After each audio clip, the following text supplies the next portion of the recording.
Square. The content, information, and opinions expressed during the related show are those of the show personalities and guest alone, and not those of Vic Canellis Media Group, its parent, affiliates, or stations. VCMG Live is not responsible for any content, information, or opinions expressed. User bears full responsibility for their reliance on such content, information, or opinions. Welcome to Making Money with Laura Sanders, a name you can trust. With over 20 years of real estate experience and selling over 150 homes a year, Laura Sanders is the #1 RE/MAX agent in the state of Florida for 2021. Join us each week as we discuss how to make money through buying and flipping homes, to renting versus selling, and everything in between. To join the conversation, call in live 888-994-4995. Studio A.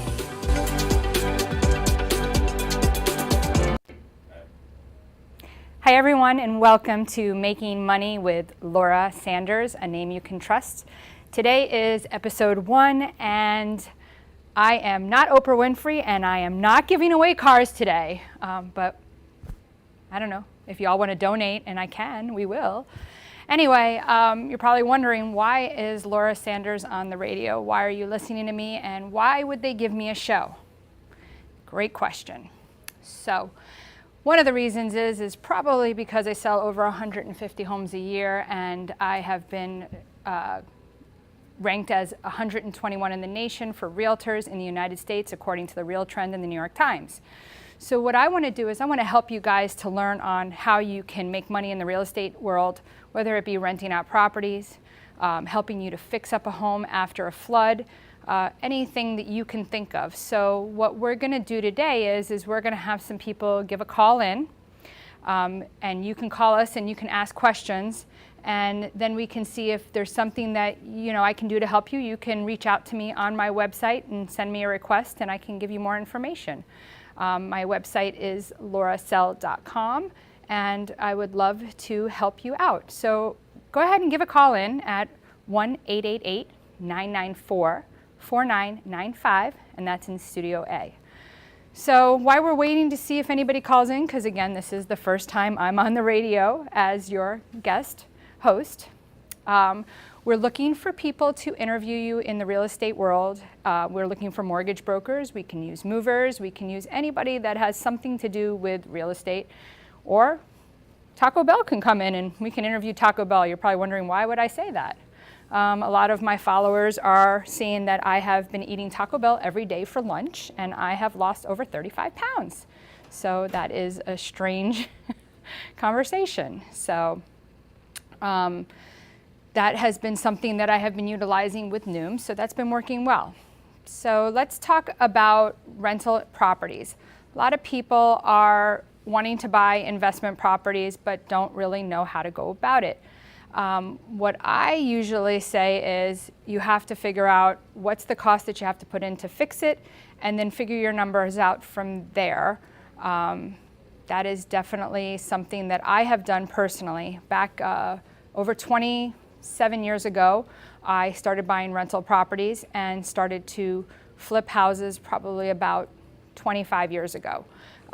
It is something that is definitely interesting and can be scary, and can also lose a lot of money. So again, we are taking calls right now at 1-888-994-4995 Studio A. We're looking to answer any kind of real estate questions that you have. The market is definitely slowing down. A lot of people have experienced in the last months, probably before the last 5 months, where people were offering over $50,000, $100,000 in the market and didn't know what to do. However, after doing an analysis of it, looking at people that paid $600,000 for their home versus somebody today that would pay $580,000 for the same home at an interest rate of 3 versus 7%, which is today's current interest rates, you will see that your mortgage payment would be almost $1,500 more than at the higher price with the lower interest rate, which is pretty interesting. So when people were saying, I'm not buying in this market, it's crazy, now looking back at 3% interest rates, which really was something we don't see very often, in my over 20 years of experience, I have never really experienced even 7 or 8%. Very rare to see that. So this is something that is going to be interesting to see if the economy does change to somewhere in January to 9% interest rates. At 9%, we're definitely going to be a little scared to see that people aren't going to be able to afford the same price of home. How will that affect us? That's a good question. We hear so many different people's thoughts and feelings on this. And yesterday I was having a conversation with an agent. He says, "Oh, we're not going to see short sales," and I kind of disagree. And let's just say that, if you did pay that higher price for the property and now your job's changed, you've lost your job, you need to move, and you can't get that same price back for the house again, and interest rates are higher, what's going to happen? A short sale is when you owe more money than what the property is worth, and you're going to have to negotiate directly with the bank to see if they'll take less money for the property. So this is something that we did tons of these back in 2007, 8, 9, and 10. If you bought your house in 2010, you were sitting pretty. Your house, now was worth significantly more. And the short sales is something that I do believe that we'll see again. Banks had taken a little while to set themselves up to be able to do the short sales. And now, they've let all those departments go, and they do have what's called a loss mitigation department. But again, where will the banks be with this, and how in depth will it be versus what we dealt with back in the crash in 2007? So, if we didn't sell the house with it a year ago when everything was high, interest rates were low, is it too late to sell now? Should we stay? So the prices went up so fast that whether or not you should sell is really going to depend upon how much you owe, what you're looking to get, and where you're going to. So you have to look at your whole picture. If you're moving to somewhere where, the way I look at it is that if you're going to North Carolina, it's going to be the same that's here. The prices are going to go down there. I have a client, they're looking to sell in Coral Springs. They're looking to go to Boynton. As their house goes down, the homes in Boynton go down. So it's pretty much all relative, but the people that this is really going to help are the cash people. Because if interest rates are higher and prices go down lower, it's better for the cash people. Always better when prices are low. So I wouldn't say that it's not the time to sell, but if you have to go back and take a huge mortgage, maybe it doesn't make sense. It just depends. And that's something that sometimes, if you don't need all your cash from your home, and sometimes what I can do is analyze whether or not you take an equity line on the home that you currently own and keep it when it's at a 2.5% interest rate. That could make more sense for the person to keep that as an investment and rent it out. But again, it's specific to each person. Sometimes what I would give information to a 40-year-old versus a 75-year-old might be completely different. And in some senses, as a real estate agent, we are financial advisors in the real estate industry. So, that helps me to make that better decision. So Making Money with Laura, a name you can trust. I love the name of the show. It's not just about selling high, buying right. It's about maybe you should keep your property and then have a second property, or look at an investment property. Exactly. You work a lot of different angles. Yeah, that's what I'm saying. If you just refinance for 2.5 or 2.75 and you have a lot of equity in the house, sometimes it makes sense to take some of that equity out to buy the new house. And there's ways to do that, and I definitely have facilities that I can recommend you to. But then the cash flow that you're going to get from the property that you're renting at such a low interest rate, it might make sense. But again, then it's also analyzing, okay, when you keep this property, whatever your payment is right now is going to change. And most people won't think of this. Why is it going to change? Well, it's going to change because your taxes are going to change, because you're no longer going to have homestead on that property because that's your primary. And now you're going to move over to another property, and that's going to be different as well. And what is portability? I know there's a lot of conversation about it. You're selling one house, but the taxes on the new house are a lot more. What is that like in Florida? Okay. So portability is in Florida, and portability is actually 3 years from the time that you sell the property, but from the first January. So let's just say, for instance, you sold your house in August of this year, right? It actually, the 3 years would start from January of this year. So it would be 3 years from that time that you would get to transfer your portability, but you have to stay in the state of Florida. So if you go to Georgia, or you come from Georgia and you lived in your house for 30 years in Georgia, you don't get to utilize portability in Florida. So the benefit to this is, and again, you can use it upsizing and you can use it for downsizing. So it definitely makes a big difference. I do this analysis all the time for my clients. You can go to, in Broward, you can go to www.bcpa.net, and you can go in and put at the top, you can click on it, and you can say, I'm selling this home in this year, and put what your new purchase price is going to be, and it will tell you what your savings is. In Palm Beach, I don't believe they have as easy usability, but you can email them and say, this is where I'm selling and this is my new purchase price. And that can be also helpful as well. Is that looking at tax rolls is the difference? It's looking at when you bought it. So if you, let's just say you bought your house last year, you're probably not going to see any portability. Not a funny story, but sort of a funny story. I was in one of my networking groups and I was showing them portability, teaching them about portability. So one guy asked me about it. I said, oh, let me go to your address. I put it into the tax records and I clicked on the portability. I knew he had lived in his house for about 8 years. And all of a sudden I saw there was no portability in there. And I was like, what is going on here? I looked back up to the top and I realized he had no homestead. So I said to him, you don't have any homestead. And he looked at it and he said, what do you mean? I go, you never applied for homestead. So he lost the entire 8 years of homestead because he never applied for it. And his taxes had to be through the roof. They're through the roof. And you can't, so one of the things that I will tell you about taxes is that the counties, if they make a mistake, let's say they tax you wrong on your house they charge you too little. And let's just say the difference is $3,000 a year that you owe them. They can go back 10 years. And you could owe them $30,000. But if they make a mistake and you catch it, and it's been going on, let's just say 20 years that you've owned the house, 10 years that you own the house, they'll only go back 1 year. If you catch it. But portability is definitely something that a lot of people don't understand.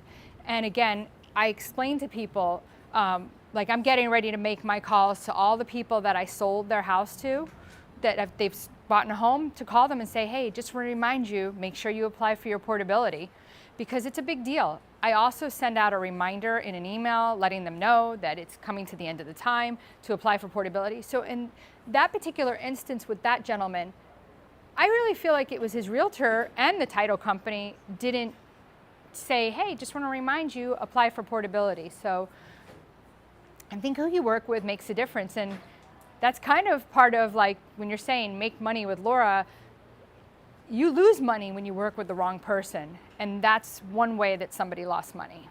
Because they didn't know. Let me ask you about the younger generation, late 20s, 30s. Rents are crazy, or they were anyway. Maybe they're going to start coming down. Yeah. Renting properties versus getting in. I know it's expensive, but is it maybe better to buy something small versus renting? So again, generalized, every situation's different. Of course, rent is 100% non-deductible. It's, of course, you're paying 100% interest when you're paying rent because, you know, you're not saving anything. You can't write anything off. So I think that it depends because how little's little. Like I have a firefighter looking right now. He's using one of our Homes for Heroes program. And the payment with the interest rate went from being something like $1,600 to $2,400. So sometimes you can't afford, the 24, but I guess the difference is if you can find rent for the same size for 17 versus 24, do you save the difference? And again, like I said, that's something that you have to look at for each person individually to see. And then also talking to an accountant, asking them to see what that difference will be, how that works for them, because you're getting a tax write-off, but the tax write-offs have changed significantly. And that's something that I always tell people, talk to your accountant, see how this is going to work the best for you. And what do you think about investment properties? I'm all for it. I have several myself. I currently am finishing up 2 more Airbnbs, so I'll have a total of 5.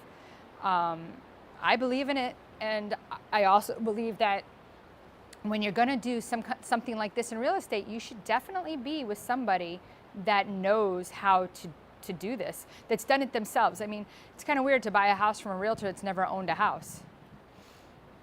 So I truly believe in investment properties.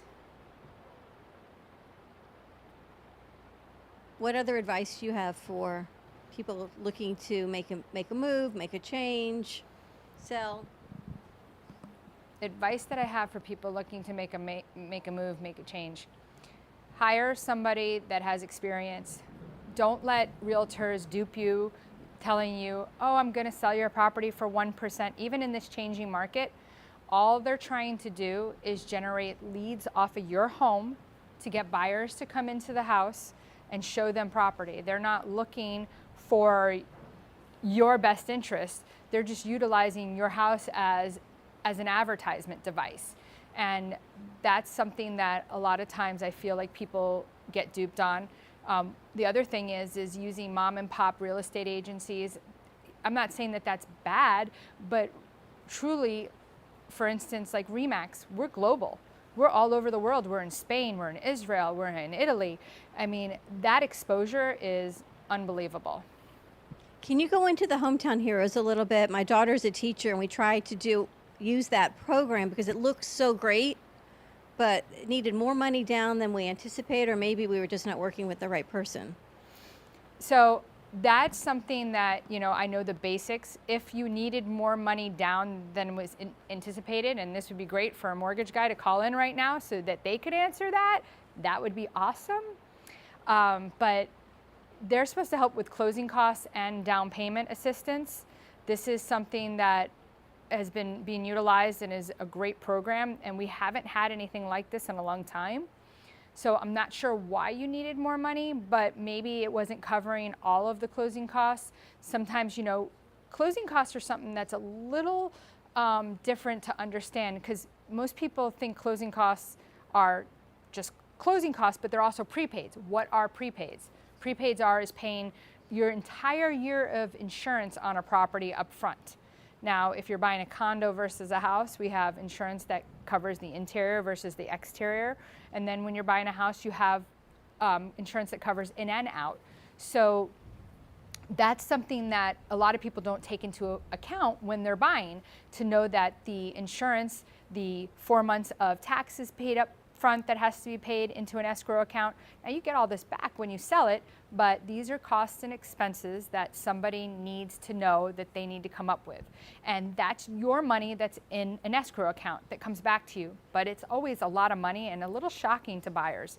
Typical closing costs are about 4% average on a sale for a buyer. Yeah, you don't realize that. And you talked about briefly homeowners insurance, especially if I'm sitting here in the rain, water. Water versus flood. A lot of people on the West Coast experience both. Right. What's the difference? So you can buy, flood insurance, and a lot of times when people are buying properties, you're not in a flood zone. So the lender will tell you you don't need to buy flood insurance, which has gotten pretty costly lately. Somewhere in the neighborhood of $700-800 just on a primary. I highly recommend that you buy this. You don't need to buy it for the lender to include it into your payment to help increase your debt to income ratio. But if it's not required by the lender, I highly recommend you buy it, because flood insurance, water that's coming from, let's say it's rising water from a lake, that's what you need flood insurance for. But the water that comes in from the roof, from the rain, that's water coverage. And insurance companies are now excluding, and this would be great to have an insurance agent to come and talk about this, but insurance companies now, and some of the great ones like TipTap, they were getting ready to write again, and I was getting excited, and then they pulled out right as the hurricane hit, and they said, we're not writing. A lot of these people don't want to write here.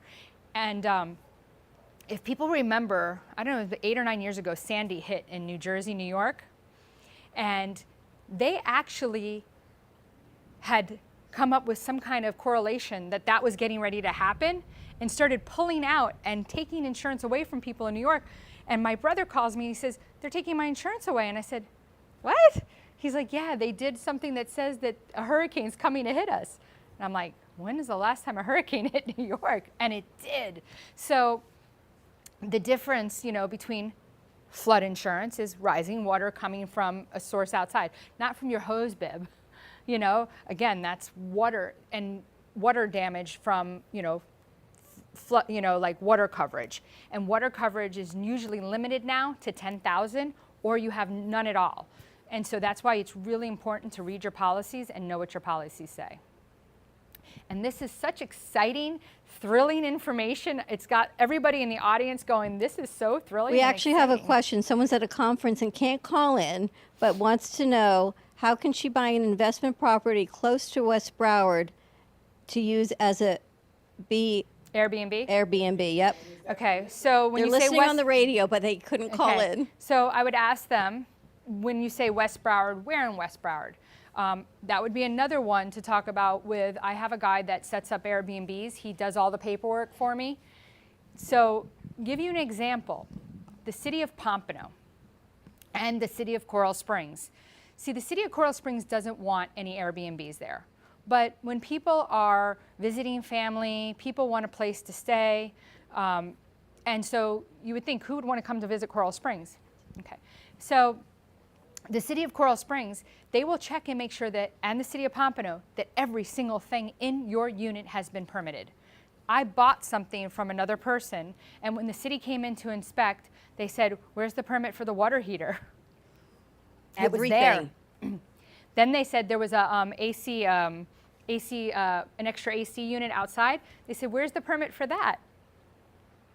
Then they asked me, where's the permit for the kitchen? And I said, are you kidding me? Like, this isn't new. This has been here.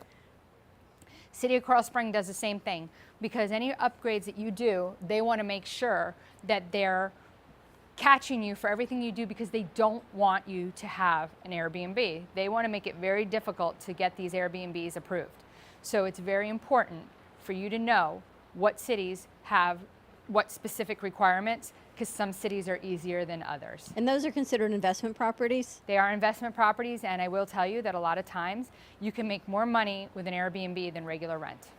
What's the best way for people to contact you? So the best way to contact me would be 954-650-0827, or you can go to my website and send in a request to contact me at laurasell, that's SELL.com. And again, this is Laura Sanders with Making Money with a Name You Can Trust. And this is just the first episode, and maybe next week we'll give away cars. Thank you for tuning in for Making Money with Laura Sanders, a name you can trust. To join the conversation, call us at the studio, 888-994-4995 Studio A, or contact Laura directly at 954-650-0827. Laura Sanders, a name you can trust. We look